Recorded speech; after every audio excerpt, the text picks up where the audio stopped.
इलू, पीलू, जग्गू और बाबा ये चारों लोग इलू के छोटे भाई के साथ जंगल में पिकनिक पर आए थे। और ये सभी अपना अपना काम कर रहे होते हैं। इलू जग्गू टेंट लगा रहे होते हैं तो पीलू आराम से बैठा होता है और बाबा अपना ध्यान लगा रहे होते हैं। वहीं दूसरी ओर जग्गू का छोटा भाई राजू स्विमिंग पूल में नहा रहा होता है। बाबा ने राजू के लिए स्विमिंग पूल इसलिए लगाया था क्योंकि वह जंगल वाली नदी में जाने की जिद कर रहा था, लेकिन उस नदी में एक चुड़ैल रहती है जिसके कारण बाबा ने स्विमिंग पूल लगा दिया था अपनी जादुई शक्तियों से। पीलू ये बात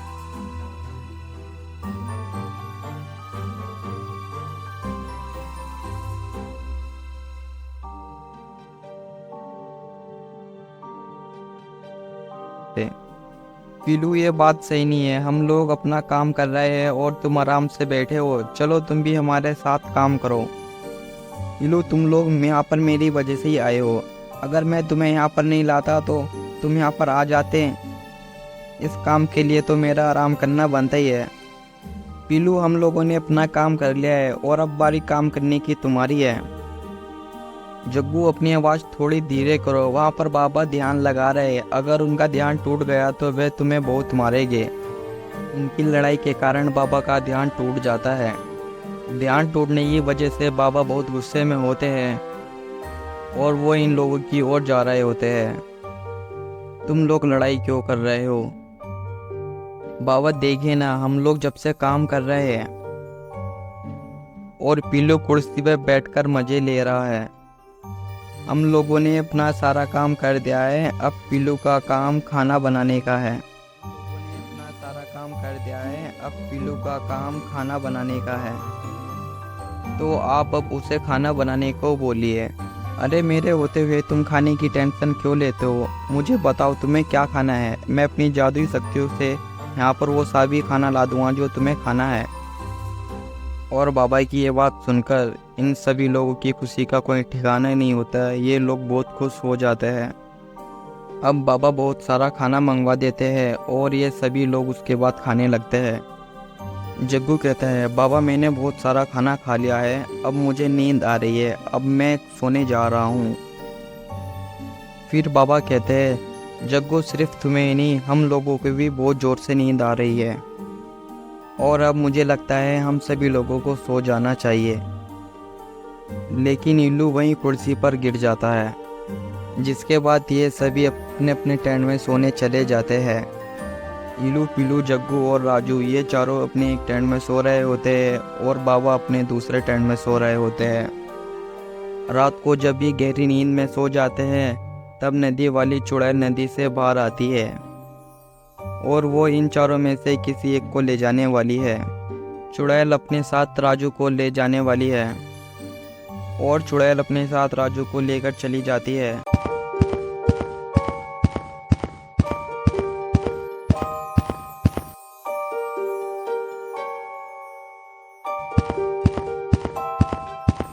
चलिए दोस्तों आगे की स्टोरी देखते हैं। चुड़ैल के पानी में जाने की आवाज़ से पीलू की नींद खुल जाती है और उठकर वे देखते हैं कि उसके पास तो जग्गू सोया हुआ है। तो वह जग्गू के रापट मार के अपने आप से दूर कर देता है। अभी उसको याद आता है कि उसके पास तो राजू सोया था, लेकिन राजू गया कहाँ? वहीं दूसरी तरफ नदी वाली चुड़ैल राजू को एक पिरामिड के अंदर एक पिंजरे में लटका देती है। लेकिन अब नदी वाली चुड़ैल राजू के साथ क्या करने वाली है? और फिर राजू देखता है कि उसके सामने तो वही नदी वाली चुड़ैल खड़ी है जो उसको यहाँ पर लाई है। और वह कहता है कि ये बनारस के पान खाने वाली चुड़ैल मुझे यहाँ से जाने दे। अगर मेरे जादुई बाबा यहाँ आ गए तो वह तुझे बहुत मारेंगे। मेरे जादुई बाबा तुम सबको मार डालेंगे और वह तेरे सड़े हुए मुँह को तो और सड़ा डालेंगे। अरे ओ बच्चे, तेरी हिम्मत कैसे हुई हमारी रानी के बारे में ऐसा बोलने की? आखिर तेरा बूढ़ा बाबा कर क्या लेगा? तुम लोग अपना मुंह बंद ही रखो। तुम लोग एक बार पहले ही मर चुके हो और दूसरी बार मेरा बाबा तुम्हें मार डालेगा। तो अच्छा, बुला अपने जादुई बाबा को, देखते हैं तेरा जादुई बाबा कर रहा क्या है। फिर चुड़ैल कहती है, रहने दो, ये बच्चा जो इतनी बड़ी बड़ी बातें कर रहा है इसको मैं अच्छे से बताती हूँ और इसके बूढ़े बाबा को मैं यहाँ पर लाकर इसकी आंखों के सामने मार डालूंगी। फिर देखती हूँ ये बच्चा क्या करेगा, उस समय इसका मुंह देखने लायक होगा। और यह कहकर चुड़ैल जोर जोर से हंसने लगती है। और उसकी यह बातें सुनकर राजू बिल्कुल भी नहीं डरा, क्योंकि वह जानता है बाबा उसे मार डालेंगे। और फिर चुड़ैल वहाँ से गायब हो जाती है। वहीं दूसरी तरफ पीलू आवाज मारकर सबको उठा देता है। क्या हुआ पीलू, तुम इतने परेशान क्यों? बाबा, मुझे राजू कहीं दिखाई नहीं दे रहा है और मुझे अभी नदी में किसी के कूदने की आवाज़ आई है। मुझे लगता है कि राजू ही नदी में कूदा है। रुको चलकर देखते हैं। पीलू, ये नदी नहीं, दूसरी दुनिया में जाने का रास्ता है और मुझे ये लगता है कि चुड़ैल राजू को अपने साथ दूसरी दुनिया में लेकर चली गई है। तुम लोग यहीं पर रुको, मैं राजू को बचा कर लाता हूँ। बाबा नदी में जाने वाले होते हैं, तभी चुड़ैल आती है और बाबा को अपने साथ दूसरी दुनिया में लेकर चली जाती है। आप तो आगे की स्टोरी देखते हैं। चुड़ैल अपने साथ बाबा को दूसरी दुनिया में लेकर चली जाती है। ये देखकर इलू, पीलू और जग्गू बहुत डर जाते हैं और एक दूसरे का मुंह देखने लगते हैं। तभी पीलू बोलता है, इलू हम अब क्या करें, ये तो वही चुड़ैल है और पता नहीं ये बाबा को अपने साथ कहाँ पर लेकर गई है और पता नहीं बाबा इसका सामना कर भी पाएंगे या नहीं। इलू, हमें बाबा की मदद करनी चाहिए। चलो हम भी इसी नदी में डूबकर दूसरी दुनिया में चलते हैं।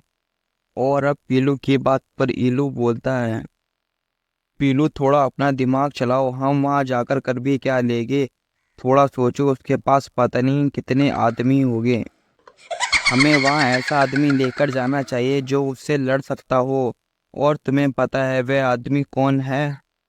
और फिर इलू, पीलू, जग्गू अपनी जीप में बैठकर उस आदमी को ढूंढने चले जाते हैं। अरे ये क्या, उसने तो बाबा को बेहोश करके राजू की साइट पर ही लटका दिया है।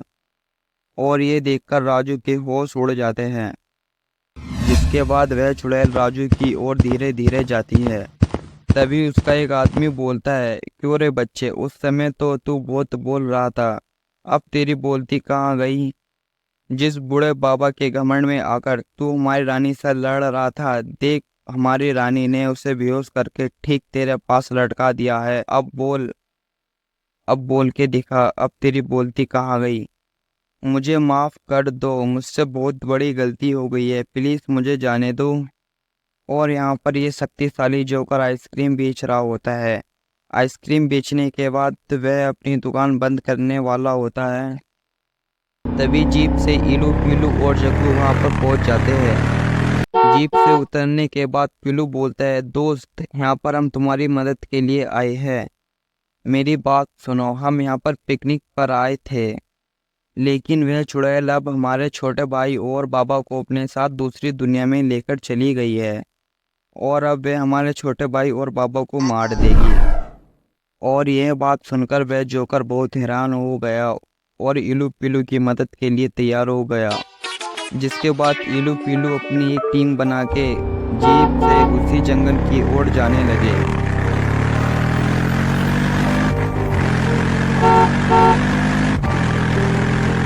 फिर दूसरी तरफ चुड़ैल बोलती है, अरे ओ बच्चे, अब बोल, पहले तुझे मारूं या तेरे बाबू को? बता, दोनों में से पहले किसे मारूं? तेरा चेहरा देखने के लायक है, अब मुझे तेरे चेहरे पर बहुत हंसी आ रही है। तू वही है ना जो थोड़ी देर पहले बहुत बड़ी बड़ी बातें कर रहा था, अब करके दिखा। वह राजू से बात कर ही रही थी।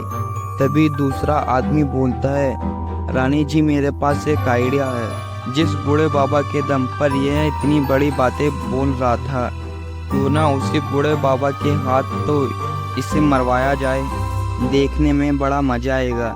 ये सुनकर वह जोर जोर से हंसने लगती है। देखने में काफ़ी मज़ा आएगा, ये सुनकर वह जोर जोर से हंसने लगती है। काफ़ी मज़ेदार होगा ये देखना, तुमने बहुत अच्छा आइडिया दिया है। उसी नदी के पास वह अपने दोस्त को लेके आ जाते हैं। ये वही नदी है जिसमें राजू और बाबा गए हैं। इलू, अब हमें देर नहीं करनी चाहिए, हमें भी चलना चाहिए। लेकिन जग्गू वहीं पर रुक जाता है और फिर वह अपने महल में आ जाती है, जहाँ पर वह बाबा को अपने वश में करके राजू से लड़वाने वाली है। अब राजू की तो हालत ख़राब हो गई है, बेचारा राजू। वह तो इस जंगल में पिकनिक पर मज़े लेने आया था और फिर वह चुड़ैल अपने हाथ में से जादू शक्ति निकालती है और बाबा की ओर चला देती है। अरे ये बाबा को क्या हो रहा है? अरे अब तो बाबा उस चुड़ैल के बस में आ गए हैं। महारानी बोली, आपका क्या हुक्म है? उस बच्चे को मार दो। क्या बाबा अब राजू को मार डाले? अब इलू पीलू और जोकर ये उस नदी में कूदकर दूसरी दुनिया में आ जाते हैं बाबा और राजू को बचाने के लिए। अब वे इस दुनिया में आकर इधर उधर देखने लगते हैं और पीलू बोलता है, जोकर भैया हम ये कहाँ पर आ गए? तुमने तो बोला था ये हम दूसरी दुनिया में जाएंगे। पीलू, हम दूसरी दुनिया के इजिप्ट में आ गए हैं और बाबा भी इन चारों में से किसी एक पिरामिड में है। फिर पीलू बोलता है कि हमें उस पिरामिड में जाना चाहिए क्योंकि वे सब पिरामिड से अलग हैं और उसमें जाने का भी एक रास्ता है। जिसके बाद इलू पीलू और जोकर ये तीनों उस पिरामिड में चले जाते हैं और पिरामिड के अंदर जाकर भी इन तीनों को वहाँ पर कोई नहीं मिलता और मिलता भी क्यों, चुड़ैल ने इन्हें अपने महल में ले गई है। उस पिरामिड के अंदर जोकर को एक लाल हीरा दिखता है और वह उस हीरे की ओर जाने लगता है। जैसे जोकर उस हीरे को हाथ लगाता है वैसे ही गायब हो जाता है और उसके साथ में इलू पीलू भी गायब हो जाते हैं। वहीं जंगल में से चक्कू भी दूसरी दुनिया में आ जाता है और वह देखता है कि मैं ये कहाँ पर आ गया हूँ, मैं तो सो रहा था। वह बहुत डरा हुआ था, इसीलिए वह सभी लोगों को ढूंढने के लिए उसी पिरामिड में चला जाता है जिसमें इलू पीलू और जोकर गए थे। और पिरामिड के अंदर आने के बाद उसे भी वही लाल हीरा दिखता है जो कि जोकर को दिखा था और वह उस हीरे की ओर जाने लगता है और वह हीरा जग्गू को भी गायब कर देता है और दूसरी तरफ चुड़ैल जोकर को भी पिंजरे में बंद कर देती है। और ये देखकर इलू पीलू बहुत डर जाते हैं क्योंकि चुड़ैल इन सब लोगों को मारने वाली थी और चुड़ैल इन्हें मारने के लिए अपना जादू करने लगी थी। तभी जप्पू उसके ऊपर गिर जाता है और बाबा उसके बस से बाहर आ जाते हैं और बाबा फिर चुड़ैल से चिपक जाते हैं और उसे गिरा देते हैं जिससे वह लावा वाली नदी में गिर जाती है और मर जाती है। इस तरह ये लोग बच जाते हैं और बहुत खुश होते हैं। दोस्तों, ऐसी और वीडियो देखने के लिए हमारे चैनल को सब्सक्राइब और वीडियो को लाइक कर देना। मिलते हैं अगली वीडियो में।